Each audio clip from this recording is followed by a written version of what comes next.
Morning everyone Assam YouTube চেনেললৈ সকলোকে স্বাগতম জনাইছোঁ আজি আমি ইংলিছ গ্ৰামাৰৰ প্ৰিপজিশ্যনৰ আৰু এটা নতুন টপিকছৰ সৈতে আলোচনা কৰিম যেটো স্পেশাল ভাবে পাৰ্ট 7 লৈছো আৰু এইখিনি এটি ট্ৰিক্সৰ জৰিয়তে আলোচনা কৰিম কিছুমান অৰ্থত একেবাৰে সচৰাচৰ ইয়াৰ লগতে টু ব্যৱহাৰ কৰা হয় কিছুমান শব্দ লৈ লৈছো এইবিলাক শব্দত 90% গ্ৰামাটিক্যালি টু ব্যৱহাৰ কৰা হয় গতিকে ষ্টুডেণ্টৰ সুবিধাৰ্থে এনেকুৱা কিছুমান শব্দ বাছনি কৰিছো যাত স্পেশাল ভাবে টু ব্যৱহাৰ কৰা হয় এই শব্দখিনি প্ৰথমতে আলোচনা কৰাৰ পিছতে এক্সাম ৰিলেটেড অহা কোৱেশ্চনখিনি আলোচনা কৰিম এই ভিডিওটো স্পেশাল ভাবে ক্লাস 10 আৰু 12 ৰ ষ্টুডেণ্টৰ এক্সাম ৰিলেটেড হয় ফাইনেল এক্সামৰ অহা কোৱেশ্চনৰ সংগতিৰ লগত আলোচনা কৰা হ'ব আৰু ইয়াৰ বাহিৰে বিভিন্ন কম্পিটিটিভ এক্সামত টেট হক সিটেট হক আৰু বিভিন্ন এন্ট্ৰেন্স এক্সামত অহা কোৱেশ্চন ইয়াৰ পৰা সচৰাচৰ এনেকুৱা কোৱেশ্চন এই এক্সামত এনেকুৱা কোৱেশ্চন আহি থাকে ইয়াৰ বাহিৰে ইংলিছ শিকা প্ৰতিজন ব্যক্তিৰ কাৰণে এই ভিডিওটো বহুত ইম্পৰ্টেন্ট হয় কাৰণ ইংলিছ শুদ্ধকৈ কোৱাৰ ক্ষেত্ৰতে গ্ৰামাৰ বহুত ইম্পৰ্টেন্ট হয় গ্ৰামাৰৰ জৰিয়তে ভাষা এটা শুদ্ধকৈ ক'ব পাৰি গতিকে ভিডিওটো আৰম্ভ কৰাৰ আগতে এটি সৰু ৰিকুৱেষ্ট কৰিছো যদি ভিডিওটো কোনোবাই এতিয়ালৈকে মোৰ চেনেলটো কোনোবাই সাবস্ক্ৰাইব কৰা নাই সাবস্ক্ৰাইব কৰি শেয়াৰ লাইক কৰিবলৈ নাপাহৰিব আহো পলম নকৰি আমি ভিডিওটো আৰম্ভ কৰো আমি কিছুমান শব্দ লৈছো যে এই শব্দবিলাকৰ লগত স্পেশালি টু ব্যৱহাৰ কৰা হয় যেনেকুৱা পাইছো প্ৰথমতে সিনিয়ৰ ডাঙৰৰ ক্ষেত্ৰত সিনিয়ৰ টু জুনিয়ৰৰ ক্ষেত্ৰতে কি হয় জুনিয়ৰ সৰুৰ ক্ষেত্ৰতে টু ইনফেৰিয়ৰ নিকৃষ্ট অৰ্থত ব্যৱহাৰ কৰা ইয়াৰ লগতে টু সুপাৰিয়ৰ ক্ষেত্ৰতে টু কি হৈছে পাৰ্গত বাকি ক্ষেত্ৰতে টেলেন্টেড হয় সুপাৰিয়ৰৰ ক্ষেত্ৰতে আমি টু ব্যৱহাৰ কৰো একৰ্ডিং টু মতে একৰ্ডিংৰ লগত কি ব্যৱহাৰ কৰা হয় টু এক্সেপশনৰ লগত টু ব্যৱহাৰ কৰা হয় বেনিফিচিয়াৰৰ লগত টু ব্যৱহাৰ কৰা হয় ফেথফুলৰ লগত টু ব্যৱহাৰ কৰা হয় কিন্তু মনত ৰাখিব ফেথ যদি থাকে ইয়াৰ লগতে ইন ব্যৱহাৰ কৰা হয় ফেথ ইন কিন্তু ফেথফুল টু প্ৰিফাৰ বা প্ৰিফাৰেবল প্ৰাধান্য দিয়ে আৰু প্ৰিফাৰ বা প্ৰিফাৰেবল ইয়াৰ লগত কি ব্যৱহাৰ কৰা হয় টু প্ৰিফাৰ বা প্ৰিফাৰেবল টু এক্সিছৰ লগত ব্যৱহাৰ কৰা হয় টু পলাইটৰ লগত ব্যৱহাৰ কৰা হয় টু ইনজুৰিয়াছৰ লগত ব্যৱহাৰ কৰা হয় টু স্পকল বা স্পিকিংৰ লগত ব্যৱহাৰ কৰা হয় টু এপইন্ট বা এপইন্টেড স্পিক মানে কোৱা ইনজুৰিয়াছ মানে জখম ইত্যাদি আৰম্ভ কৰি স্পক বা স্পিকিং বা কোৱা অৰ্থত ইয়াৰ লগত কি ব্যৱহাৰ কৰা হয় টু আৰু এপইন্ট বা এপইন্টেডৰ লগত কি ব্যৱহাৰ কৰা এপইন্ট মানে নিযুক্ত দিয়া আৰু এপইন্টৰ ক্ষেত্ৰত চিনাক্ত কৰা এপইন্ট বা এপইন্টেডৰ লগত কি ব্যৱহাৰ কৰা হয় টু ফেথ বা ফেথফুলৰ লগত ব্যৱহাৰ কৰা হয় টু এতিয়া হৈছে আমি স্পেশাল ভাবে আমি এইখিনি যিখিনি আলোচনা কৰিছিলো এইখিনি আৰু এবাৰ কৈ দিছো সিনিয়ৰৰ লগত কি ব্যৱহাৰ কৰা হয় টু জুনিয়ৰৰ লগত ব্যৱহাৰ কৰা হয় টু ইনফেৰিয়ৰৰ লগত ব্যৱহাৰ কৰা হয় টু সুপাৰিয়ৰৰ লগত ব্যৱহাৰ কৰা হয় টু একৰ্ডিংৰ লগত ব্যৱহাৰ কৰা হয় টু এক্সেপশনৰ লগত ব্যৱহাৰ কৰা হয় টু বেনিফিচিয়াৰৰ লগত ব্যৱহাৰ কৰা হয় টু ফেথফুলৰ লগত ব্যৱহাৰ কৰা হয় টু প্ৰিফাৰ বা preferable to access to polite to injurious to spoke by speaking to appoint by appointed to আৰু faithful to এই শব্দবিলাকৰ লগত 90% বিভিন্ন অলপ বেলেগ থাকিব পাৰে কিন্তু 90% এই শব্দবিলাকৰ লগত টু ব্যৱহাৰ কৰা হয়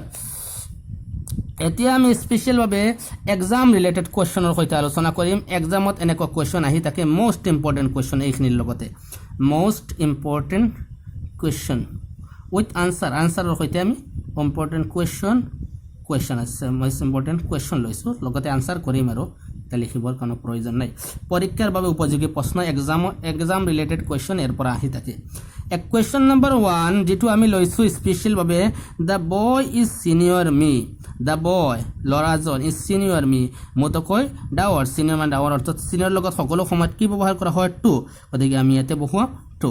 she junior me by 2 years she তাই is junior মানে সৰু me মানে মুতকৈ by 2 years 2 বছৰ কি কৈছে তাই মুতকৈ 2 বছৰ তক সৰু আৰু সিনিয়ৰৰ লগত কি ব্যৱহাৰ কৰা হয় টু সৰুৰ ক্ষেত্ৰতে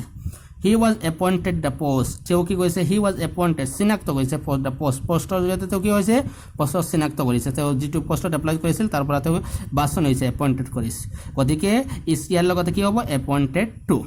there is an exception every rule exception লগত কি ব্যৱহাৰ কৰিম টু ঠিক আছে she prefer tea coffee তেওঁ prefer tea তো কয় coffee তো কয় কি কৈছে টিক প্ৰাধান্য দিছে গতিকে prefer অৰ্থত আমি কি ব্যৱহাৰ কৰিম 2 next question number 6 Ram is senior me for 3 years senior Ram কি কৈছে সিনিয়ৰ ডাঙৰ মি 4 3 ইয়াৰ্ছ মতকৈ ডাঙৰ গতিকে সিনিয়ৰৰ লগত কি হ'ব সিনিয়ৰ টু গতিকে ইয়াতে টু টু সদ্য হ'ব next question number 7 Tobacco is injurious health. Tobacco কি কৰে হেলথৰ ক্ষতিকাৰক কৰে ইনজুৰিয়াছ মানে ক্ষতিকাৰক কৰা স্বাস্থ্যৰ অৱনতি ঘটায় গতিকে টবাকোৰ ক্ষেত্ৰতে আমি কি কৈছি ইনজুৰিয়াছৰ অৰ্থত কি ব্যৱহাৰ কৰিম ইনজুৰিয়াছ টু গতিকে ইয়াতে বহুৱাইছো টু সদ্য হৈছে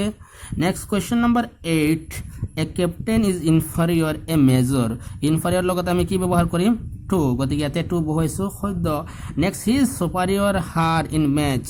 he is superior তেওঁ সুপারিয়র পার্গত হার তাই তো কয় ইন ম্যাথস কিয়র ক্ষেত্রতে ম্যাথসর ক্ষেত্রতে বা গণিতর ক্ষেত্রতে তো কয় পার্গত গতিকে ইনফারিয়র সুপারিয়রের ক্ষেত্রতে কি বহুৱাম সুপাৰিয়ৰেৰ ক্ষেত্ৰতে আমি টু বহুৱাম গতিকে ইয়াতে টু টু আছে ইয়াতে টু বহুৱাইছো সদ্য নেক্সট হচ্ছে দিস ক্লথ ইজ সুপাৰিয়ৰ ডেট এই ক্লথখন এই কাপোৰখন ইজ সুপাৰিয়ৰ মানে ভাল ডেট সেই কাপোৰখন তো কয় এই কাপোৰখন ভাল এনেকুৱা অৰ্থত দিস ক্লথ সুপাৰিয়ৰ লগত কি ব্যৱহাৰ কৰিম টু গতিকে ইয়াতে আমি বহুৱাইছো two Next question number 11 cut the coat according the cloth cut মানে কটা আৰু is coat to according মতে is cloth to মানে cloth কাপোৰখন কি কৰিছে কাটিব লাগে কোটৰ নিয়ম মানে কোট যেনেকুৱা বনাব লাগে এনেকুৱা কাটিব লাগে according ৰ লগত কি ব্যৱহাৰ কৰিম according to গতিকে ইয়াতে টু টু সদ্য নেক্সট হৈছে question number 12 the vitamins he took were beneficial his health ভিটামিনৰ জৰিয়তে কি হয় টক যদি লও আমি বেনিফিশিয়াল স্বাস্থ্যৰ কাৰণে আমাৰ ভালেই কৰে গতিকে এনেকুৱা অৰ্থত কি ব্যৱহাৰ কৰিম বেনিফিশিয়াল টু গতিকে ইয়াতে আমি কি বহুৱাম টু টু টু সদ্য next question number 13 the man is faithful মানুহজন কি হৈছে গডৰ প্ৰতি ভগৱান আল্লাহৰ প্ৰতি তেওঁ কি হৈছে বিশ্বাস কৰে আৰু এনেকুৱা ফেইথফুলৰ লগত আমি কি ব্যৱহাৰ কৰিম faithful to faith in faith হলে কি হ'ব in faithful লগত কি বহাইছো টু গতিকে টু টু সদ্য নেক্সট আছে health is preferable স্বাস্থ্য is preferable wealth স্বাস্থ্য হৈছে প্ৰিফাৰেবল প্ৰাধান্য দিয়া wealth তকৈ টকা পইচা তকৈ স্বাস্থ্য কি হয় প্ৰাধান্য দিয়া হয় গতিকে প্ৰিফাৰেবলৰ লগত কি হ'ব টু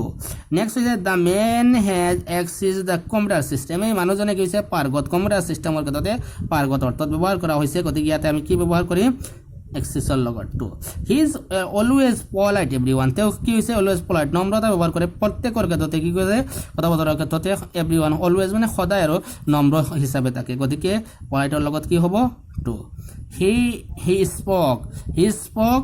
হিজ মাদাৰ তেওঁ কি কৈ আছে তেওঁৰ মাদাৰৰ লগত কথা কৈ আছে হিজ মাদাৰ তেওঁৰ মাদাৰৰ লগত মাকৰ লগত কথা পাতি আছে গতিকে স্পকৰ লগত স্পক বা স্পকিং আমি আগতে পাইছো কি ব্যৱহাৰ কৰা হয় ইয়াৰ লগতে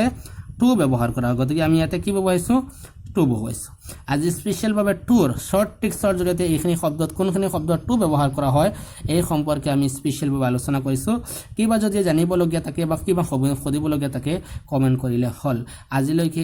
এইখিনি শেষ কৰিছো নেক্সট ভিডিঅত লগ পোৱাৰ আশাৰে জয় আই অসম